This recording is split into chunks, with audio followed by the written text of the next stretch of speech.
Hallelujah, praise the Lord. ஆண்டவராகிய இயேசு கிறிஸ்து நாமத்தினாலே உங்களை வாழ்த்துகிறேன். கர்த்தர் உங்களை ஆசீர்வதிப்பாராக. இன்றைய நாள் மெய்ப்பனின் சத்தம் எல்பி லார்சன் அவரை குறித்து நாம் பார்க்க போகிறோம். இவர் ஒரு டென்மார்க் என்கிற தேசத்தை சார்ந்தவர். 1862 பிறந்த ஒரு மனிதன்.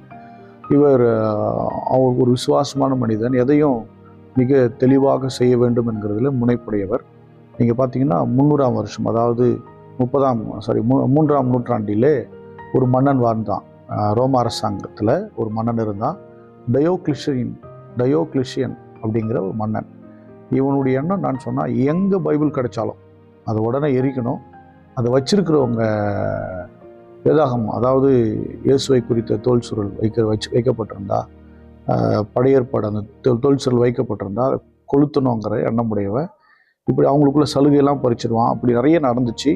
இப்படி இருக்கும்போது கொஞ்ச நாள் கழித்து அவனுடைய வாழ்க்கை என்ன ஆச்சுன்னா, அவனுடைய சட்டமே போட்டான். இதை வச்சுன்னு கொளுத்தணும், அவனுக்குள்ள சலுகையை பறிக்கணும், அவங்கள சில நேரங்களில் கொல்லவும் செய்தான். இப்படிப்பட்ட ஒரு டயோக்ளிஷியன் என்கிற மோசமான ஒரு அரசன், ரோம பேரரசன்.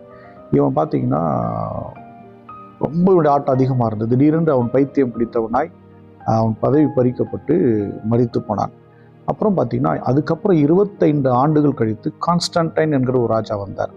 அவர் மூலமாகத்தான் மீண்டும் வேதாகம தோல் சுருள்கள் எழுதப்பட்டு இன்றைக்கு நம்முடைய கைகளில் வருகிற அளவுக்கு மாற்றங்கள் வந்திருக்கு. இப்படி இருக்கும்போது லார்சன், எல்பி லார்சன் என்கிற இந்த பாஸ்டர், அவர் டென்மார்க்கில் பிறந்தவர்.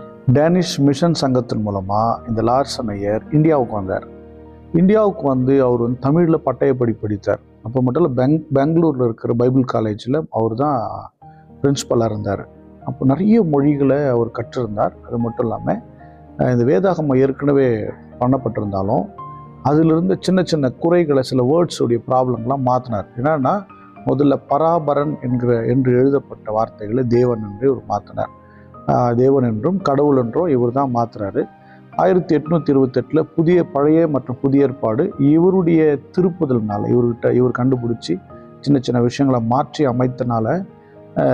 அமைச்சு ஒரு சீரான ஒரு நிலைக்கு மக்கள் ஏற்றுக்கொள்ளக்கூடிய விதத்தில், எல்லாருக்கும் பொதுவான விதத்தில் கொண்டு வந்தார். ஆனால் இந்த எல்பி லார்சன் எல்லாருக்கும் தெரிந்திருக்க வாய்ப்பில்லை.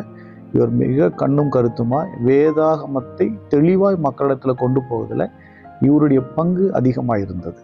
ஹல்லேலூயா. என் அன்பு தேவனுடைய பிள்ளை, நம்ம எல்லாரும் ஸ்தோத்திரம் ஆண்டவரே. இந்த எல்பி லார்சனுக்காக, அவருடைய குடும்பத்தாருக்காக ஸ்தோத்திரம்.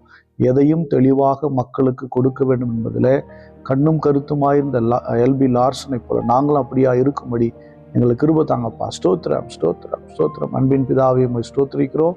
பார்க்கிறோம் உடைய பிள்ளைகளை ஆசீர்வதிங்க. வேதத்தை கற்பதிலும் வேதத்தை போதிப்பதிலும் உம்முடைய சமூகத்தில் நிற்பதிலும் உமக்கென்று பணி செய்வது நாங்கள் தெளிவாய் நேர்த்தியாய் செய்யத்தக்க ஞானத்தையும் அறிவையும் எங்களுக்கு தர வேண்டும் என்று ஸ்தோத்திரம் பண்ணுகிறோம். பார்க்கிற ஒவ்வொருவரையும் ஆசீர்வதிங்க. இயேசு கிறிஸ்துவின் நாமத்தினால் ஜெபிக்கிறேன் ஜீவனுள்ள நல்ல பிதாவே. ஆமென். God bless you. Bye bye.